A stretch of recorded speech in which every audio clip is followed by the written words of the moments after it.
देखिए, तल्ख़ लहजे में बात ना करें तो किस लहजे में बात करें कि आपको ये कहा गया था आप अच्छे वर्कर हैं, आप काम करते हैं। लेकिन जब आपको ये कहा गया था कि नंबर लोगों को शेयर करें, जिन लोगों ने हमसे रब्ता किया उन्होंने बहुत उनको इस तरह की डिमांड की जाए कि जो वो कि सोशल मीडिया पे हम लोग सिर्फ़ इसलिए नहीं आते कि हमें खुद को नुमाइश के लिए नहीं आते। हम मैं लोगों की डिमांड सारी तो नहीं बता सकती, लेकिन उनमें से यही डिमांड की जाती है कि वीडियो कॉल पे आएँ आप। अस्सलाम वालेकुम नाज़रीन, आप देख रहे हैं आइज़ पाकिस्तान और मैं हूं आपका मेज़बान नवाब अहमद। आज उसी बहन के पास मौजूद हूं जिसकी मैंने पहले वीडियो बनाई चंद दिन पहले।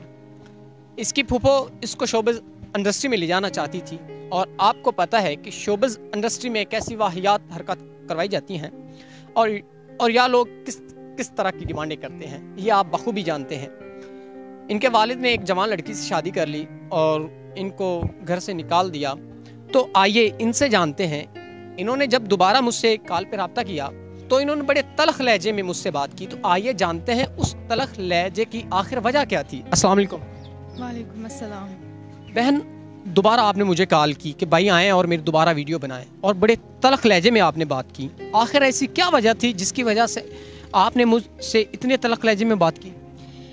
देखिए, तल्ख़ लहजे में बात ना करें तो किस लहजे में बात करें कि आपको ये कहा गया था आप अच्छे वर्कर हैं, आप काम करते हैं। लेकिन जब आपको ये कहा गया था कि नंबर लोगों को शेयर करें, जिन लोगों ने हमसे रब्ता किया उन्होंने बहुत वाहियात किस्म की लैंग्वेज हमारे साथ यूज़ की। क्या इस तरह से बात की जाती है? अगर कोई इंसान मजबूर हो, जो मजबूरियों का शिकार हो, तो क्या उसका नाजायज़ फ़ायदा उठाया जाता है कि उनके साथ इस तरह का रवैया अख्तियार किया जाए?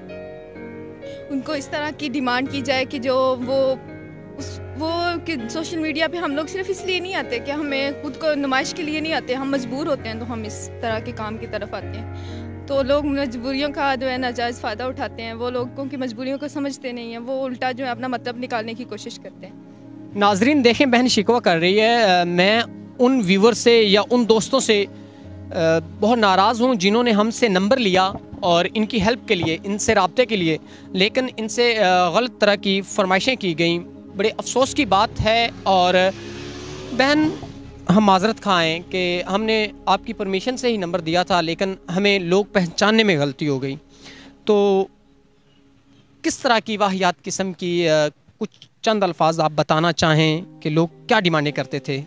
मैं लोगों की डिमांड सारी तो नहीं बता सकती, लेकिन उनमें से यही डिमांड की जाती है कि वीडियो कॉल पे आएँ आप, ये करें वो करें। इस तरह की जो है वाहियात किस्म की ज़ुबान इस्तेमाल की जाती है। माना कि अल्लाह ताला ने जो है वो मर्द को वर्तरी दी है औरत पर, उसको जो है वो वर्तर बनाया, लेकिन इसका मतलब ये नहीं है कि मर्द जो है वो औरत पर बिल्कुल जो है वो वर्तर हो जाए और उसे जिस तरह की मर्जी, जिस तरीके से वो इस्तेमाल करना चाहे वो करे। नहीं, औरत को बराबर के हकूक़ दिए गए हैं, लेकिन अगर कोई मजबूर हो तो उसकी मजबूरी का नाजायज़ फ़ायदा नहीं उठाना चाहिए।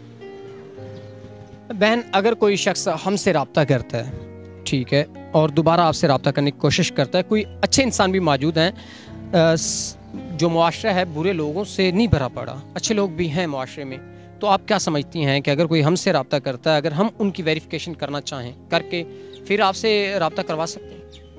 नहीं, आप बिल्कुल उन्हें हमारा नंबर नहीं दे सकते। वो जो भी जिनको भी मदद करनी होगी वो आपके ज़रिए हम रब्ता करें और मदद करें। हमारा नंबर आप शेयर ना करें प्लीज़। अगर हम मुकम्मल उनकी वेरिफिकेशन कर लें फिर आप मुतमिन हो जाएंगे, हम पे एतमाद करेंगे आप? हाँ जी, बिल्कुल करेंगे। ये वीडियो हम आपकी मर्ज़ी से बना लें। जी। लास्ट में आप क्या मैसेज देना चाहेंगे कि क्या होना चाहिए, जो ऐसे लोग ऐसी वाहियात हरकत करते हैं या गलत डिमांडें करते हैं, उनके बारे में क्या कहना चाहेंगे आप? मैं यही कहना चाहूँगी कि जो भी इंसान है, अगर कोई मजबूर ना हो तो वो इस तरह से कभी भी जो है ना नई लोगों के सामने आता, ना किसी से अपील करता है। लेकिन अगर कोई बहुत ज़्यादा मजबूर हो तो उसकी मजबूरियों का नाजायज़ फ़ायदा नहीं उठाना चाहिए। अगर आपके दिल में वाकई इसके लिए कोई रहम है तो सच्चे दिल से उसकी मदद करनी चाहिए, वरना लोगों के जो एहसासात हैं उनको मजबूर नहीं करना चाहिए। नाजरीन, बहन ने बहुत अच्छा मैसेज दिया और मैं भी लास्ट में यही कहना चाहूँगा कि यार खुदारा कुछ ख्याल कर लिया करें, अपने अल्फाज बोलने से पहले भी कुछ ख्याल कर लिया करें और क्या डिमांड्स आप कर रहे हैं हमारी माँ बहनों से, ये भी ख्याल कर लिया करें। इसी के साथ अपने मेज़बान नवाब अहमद को दें इजाज़त। अल्लाह निगहबान।